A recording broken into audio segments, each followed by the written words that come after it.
Como é que a gente olha agora para frente? Como é que a gente olha esse tipo de passeio? Vou conversar com o Jaime Prado, que é diretor da Associação Brasileira de Empresas de Ecoturismo e Turismo de Aventura. Jaime, bom dia, obrigado pela participação aqui no nosso Balanço Geral. Só para a gente tentar entender como é que funcionam esses voos de balão. Eles são autorizados para levar essa quantidade de pessoas no cesto? Bom dia. Bom dia, William. Bem, na realidade, no Brasil, a atividade de balonismo ela é regulamentada pela ANAC apenas para atividades desportivas. Isso quer dizer uma atividade única, onde as pessoas, os proprietários possam fazer seu voo como se fosse um ultraleve ou participar de competições.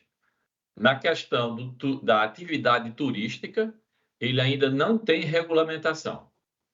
A partir de agora, isso provavelmente vai ser visto com os olhos de ter uma regulamentação, porque não é possível que você tenha. Nós tivemos dois acidentes, né? Dois acidentes graves, e aí agora esse acidente com as 8 pessoas que perderam a vida, isso foi uma tragédia, isso não foi um acidente, né? Então agora é começar a olhar como é que o turismo olha para esse tipo de passeio. Bem, nós da ABETA estamos preocupados com isso já há um certo tempo, há cerca de 2 anos, quando você começa a ter uma consolidação desse turismo, dessa atividade turística do balonismo. Nós da ABETA estamos trabalhando juntamente com o Ministério do Turismo, alertando sobre isso, né? Nós que preservamos o turismo de aventura e de natureza no Brasil, sabemos dos riscos que atividades sem normatização podem trazer, né?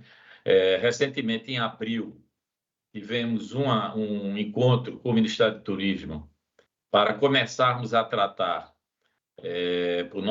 junto com o Ministério do Turismo, para nós termos uma normatização. Infelizmente, ocorreu esse acidente. No início desse mês de junho, ocorreu um evento lá em Praia Grande, junto com a ANAC, SENAC, Ministério do Turismo, a Beta, onde nós nos juntamos e foi anunciado aos operadores daquela área que iríamos trabalhar para ainda este ano termos uma normatização e transformá-la numa atividade turística. E agora, com certeza, será acelerado por conta desses acidentes. Não tenha dúvida que tem que ser acelerado, porque nós estamos falando de uma atividade que não é regulamentada. Eu imaginei que você tivesse, comandante e Jaime, que nós tivéssemos aqui uma regulamentação para você levar, sei lá, 12 pessoas, 8 pessoas, e talvez ali tivesse excedido o número. Não, o balão cesto era para aquela quantidade de pessoas. Só que não imaginava que não há regulamentação, ou seja, não pode fazer passeio de balão? Eu estou surpreso aqui, até queria fazer uma pergunta para o senhor Jaime. Essa informação deixa a gente aqui perplexo, né? Porque essa atividade de balonismo como turismo, de levar as pessoas, acontece aqui em Boituva, em São Paulo. Há muito tempo. Acontece aí na Praia Grande, que eu não conhecia esse destino aí em Florianópolis, na região de Santa Catarina. Agora, qual teria sido o motivo de essa operação acontecer há tanto tempo e a ANAC nunca ter feito uma regulamentação nesse sentido? Ou uma proibição, né? Não, veja bem, a ANAC é bem clara, ela já fez um pronunciamento neste final de semana. A regulamentação existe e ela existe para atividades desportivas. Acontece que existe a responsabilidade dos poderes locais, das prefeituras. Eu costumo dizer que quando você vai abrir uma padaria, quando você vai abrir um salão de beleza, você passa por alguns pré-requisitos para que aquele evento, aquele empreendimento seja aberto.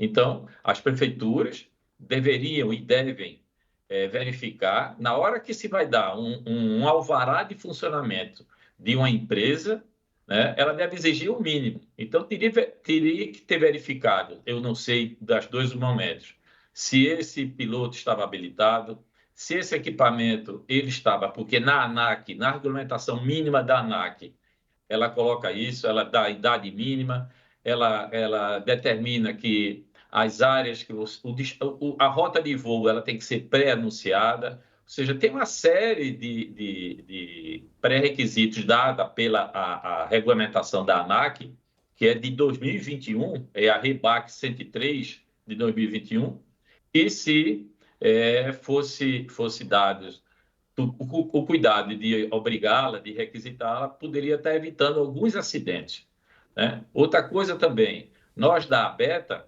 trabalhamos por um turismo seguro no Brasil, turismo de aventura seguro, estamos lutando por esses normativos. Por exemplo, hoje, como não tem normativo, você, pelo menos notícia que chegou para nós da imprensa, né, e da população, é que o extintor não funcionou. Ou seja, se tivessem mais um outro extintor, ou seja, uma redundância de segurança, Sim. que isso a norma vai trazer, poderíamos ter evitado isso. Logicamente, nós estamos falando por informações que recebemos de matéria jornalística. Eu não posso afirmar que seja verdade. O CENIPA vai falar.